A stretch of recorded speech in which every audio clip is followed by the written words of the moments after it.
परम तत्वाय नारायणाय गुरुभ्यो नमः। नमस्कार मित्रों, हमारे चैनल पर आपका एक बार पुनः स्वागत है। मित्रों, पिछली वीडियो में हमने माता बगलामुखी के एक ध्यान मंत्र के संबंध में चर्चा की थी कि आपको उस ध्यान मंत्र को किस प्रकार से करना चाहिए और उसके क्या क्या लाभ हैं। उस ध्यान मंत्र की विशेषता ये थी कि उसमें माता बगलामुखी का चिंतन था कि आप उनका विचार कर रहे हैं और आप उनके सदृश होने का प्रयास कर रहे हैं कि माता की ऐसी कृपा आप पर हो कि माता की शक्ति आपके साथ चलने लगे और आपका हर प्रकार से कल्याण करने लगे। क्योंकि परम पूज्य गुरुदेव का कहना था और शास्त्रों में भी कहा गया कि देवम भूत्वा देवम यजेत, अर्थात देवता बनकर ही देवता की साधना की जा सकती है। और किसी भी देवता की साधना में ये सिद्धांत लागू होता ही है कि जब आप देवताओं के समान बिहेवियर करने लगते हैं, व्यवहार आचरण करने लगते हैं, तो ही उस देवता की शक्ति धीरे धीरे आपको आत्मसात होना आरंभ होती है। माता बगलामुखी पूर्ण रूप से शुद्ध वैष्णव महाविद्या हैं, अष्टम महाविद्या हैं और श्रीकुल की महाविद्या हैं। ऐसी अवस्था में उनकी साधना में, उनके ध्यान में व्यक्ति को पूर्ण रूप से सात्विक विचारधारा रखनी ही चाहिए। उसकी मानसिक स्थिति पूर्ण रूप से सात्विक होनी चाहिए। आप कभी किसी की हानि के लिए कोई मंत्र प्रयोग न करें, क्योंकि जब आप इस सृष्टि के किसी भी तत्व के प्रति हानि पहुंचाने का कार्य करते हैं तो घूम फिर कर वो प्रतिफल आपको आता ही आता है। और बाद में जब आप पीड़ित होते हैं तो आपको लगता है कि नहीं, उस साधना की कमी है या फिर मेरे साथ ऐसा क्यों हो रहा है। लोगों का एक प्रश्न होता है, जबकि कमी उस साधना या मंत्र की नहीं है, उस शक्ति की नहीं है, कमी है आपकी कि आपने उसका प्रयोग गलत किया। चलिए, ये तो कुछ कंडीशंस हैं कि आपको किसी भी महाविद्या साधना में क्या करना चाहिए। आज का वीडियो हमारा है माता बगलामुखी के दूसरे ध्यान मंत्र के साथ, जिसमें आप माता को नमन करते हैं कि आप विनीत भाव से, पुत्र भाव से, पुत्री भाव से, संतान भाव से उनके चरणों में नमन कर रहे हैं और आप उनसे कृपा और अनुकंपा चाहते हैं।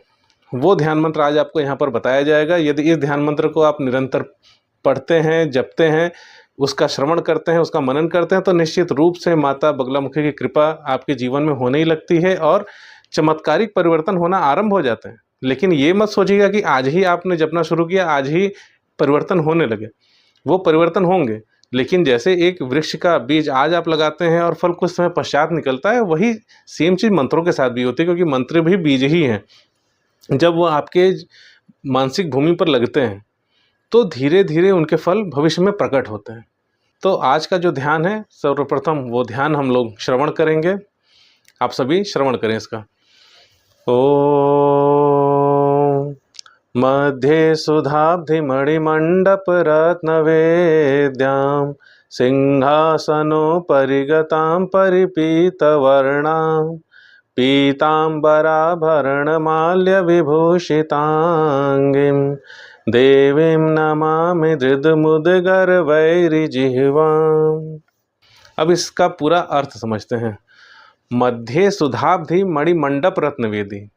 मध्य सुधाब्धि, सुधा अर्थात अमृत, अब्धि मतलब जल या फिर एक जल राशि, एक अमृतमयी जल राशि के मध्य में मध्य सुधाब्धि मणिमंडप रत्नवेदी, मणियों से मंडित रत्न की वेदी पर अर्थात सिंहासन पर, एक ऐसा सिंहासन जो अमृतमयी कुंड के बीच में है और मणियों से विभूषित है। उस पर मणिमंडप रत्नवेदी सिंहासनों परिगताम, उस पर जो सिंहासन है स्वर्ण का, परिपीत वर्णाम, पूरी तरह से पीत वर्ण से आच्छादित। कौन है? मध्य सुधाब्धि मणिमंडप रत्नवेदी सिंहासनों परिगताम परिपीत वर्णाम पीतांबरा भरण माल्य विभूषितांगिम। पीतांबरा कौन है? माता बगलामुखी, पीतांबरा बगलामुखी। यहाँ पर बगलामुखी वर्ड नहीं यूज़ हुआ है, आप ध्यान दें। पिछले वीडियो में माता बगलामुखी का ध्यान था, वही शक्ति इस श्लोक में पीतांबरा की शक्ति है। तो एक ही शक्ति है लेकिन नाम अलग अलग है। वहाँ पर बगलामुखी का प्रयोग है, यहाँ पर पीतांबरा का प्रयोग है। पीतांबरा प्रयोग क्यों है? क्योंकि इस पूरे संसार में जो सम्मोहन की शक्ति है उसका रंग पीला माना गया है। अर्थात एक ऐसी शक्ति जिसके मूल में माता पीतांबरा है, माता बगलामुखी की ही शक्ति है, उनको उस स्वरूप में पीतांबरा परिभाषा दी जाती है, संज्ञा दी जाती है। तो तो यहाँ पर पीताम्बरा शब्द का वर्णन है, क्योंकि यह मंत्र मूल रूप से सम्मोहन का मंत्र है कि यदि आप इसको ध्यान करते हैं तो आपके जीवन में सम्मोहन धीरे धीरे सिद्ध होना आरंभ हो जाता है। क्योंकि माता बगलामुखी तो खटकर्मों की देवी हैं। जो 6 कर्म हैं तंत्र के प्रमुख, वो सारे 6 तंत्र माता बगलामुखी की साधना से सिद्ध होते ही होते हैं। बस आपको चाहिए योग्य गुरु और वो सटीक तकनीकें जिनसे आप उन कर्मों को सिद्ध कर सकें और उनके मर्म को समझ सकें। तो यहाँ पर ये जो ध्यान है ये सम्मोहन के लिए है, इसीलिए यहाँ पर पीताम्बरा शब्द का प्रयोग है प्राथमिक रूप से। हालांकि पीताम्बरा शब्द की जो परिभाषा है वो अच्छी खासी लंबी चौड़ी है, बड़ी डीप है, तो उतने डेप्थ में नहीं जाते हैं। बस आप इतना समझें कि पीताम्बरा वर्ड यहाँ पर क्यों प्रयोग हो रहा है। पीताम्बरा भरणमाल विभूषितांगीम देवीम नमामि धृत मुद्गर वहरी जिह्वाम।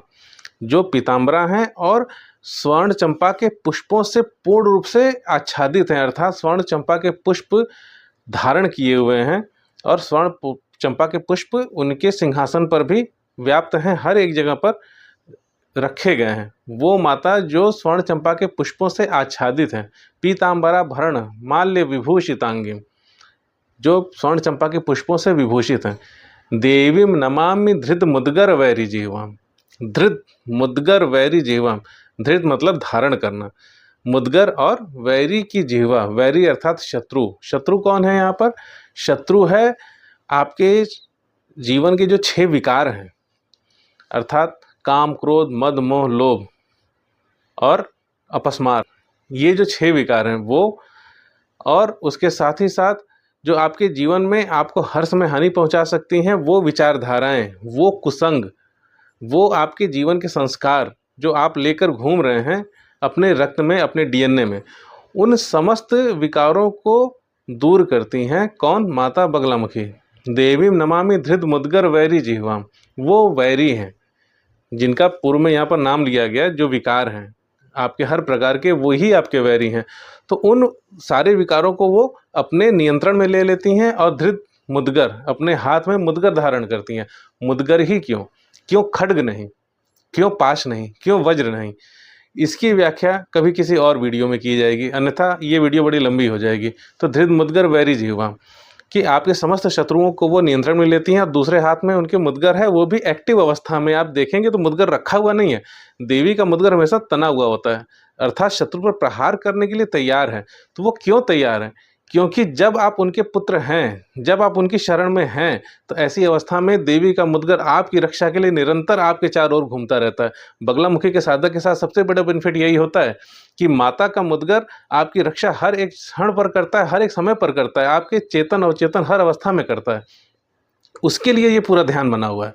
तो ये ध्यान जो है उसका अर्थ ये है कि देवीम नमामि, मैं उस देवी को नमन करता हूँ। किसको नमन करता हूँ? मैं पीताम्बरा माता को नमन करता हूँ, जो सम्मोहन की देवी है, जो इस पूरे संसार के हर प्रकार के आकर्षण की देवी हैं।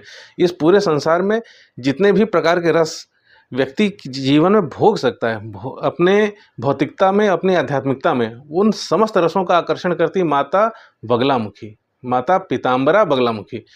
वो माता जो है मेरी, मैं उनको नमन करता हूँ, उनके चरणों में वंदन करता हूँ। ये इस पूरे ध्यान का प्राथमिक अर्थ है। यदि आप इस ध्यान को निरंतर करते हैं, इसका पाठ करते हैं कम से कम 8 बार नित्य, तो ऐसी अवस्था में धीरे धीरे आपके जीवन में माता की कृपा होने ही लगती है। और जो विधि पूर्व की वीडियो में बताई गई थी, इस ध्यान को करने के लिए भी उसी प्रकार की विधि आपको करनी चाहिए। और इसके लिए भी आपको किसी प्रकार की दीक्षा की और किसी अन्य नियम की आवश्यकता नहीं है। किंतु याद रखें, चूँकि श्रीकुल की महाविद्या है, अत्यंत तीव्र महाविद्या है और कलयुग में पूर्ण प्रभावी महाविद्या है माता बगलामुखी। है तो चारों युगों में प्रभावी, किंतु कलयुग में इनका विशेष प्रभाव माना गया है और अत्यंत ही सक्रिय माना गया। ऐसी अवस्था में जब आप पीताम्बरा की साधना में जाएं, जब आप पीताम्बरा की शरण में जाएं, तो अपना खान पान, अपना विचार, अपना चरित्र शुद्ध करते रहने का प्रयास करना चाहिए। यहाँ पर ये नहीं है कि आप शुद्ध होकर ही जाएं, क्योंकि जब आप मरीज हैं तभी तो आप जा रहे हैं डॉक्टर के पास। जब आपके अंदर कमियां हैं तभी तो आप माता के देवता की शरण में जा रहे हैं। तो आप उन कमियों के साथ जाएं, लेकिन आप प्रयास करें कि वो कमियां आपकी धीरे धीरे दूर होती रहें। और वैसे भी जब आप माता की शरण में हैं तो आपकी कमियां अपने आप स्वतः ही दूर होती चली जाती हैं। माता की कृपा पूर्ण रूप से आप पर बनी रहे। आप इस ध्यान मंत्र का प्रयोग करें, आपका, आपके पूरे परिवार का, इस पूरे संसार का कल्याण होता रहे, माता की कृपा होती रहे। मिलेंगे अगले वीडियो में, तब तक के लिए जय गुरुदेव, जय माता बगलामुखी।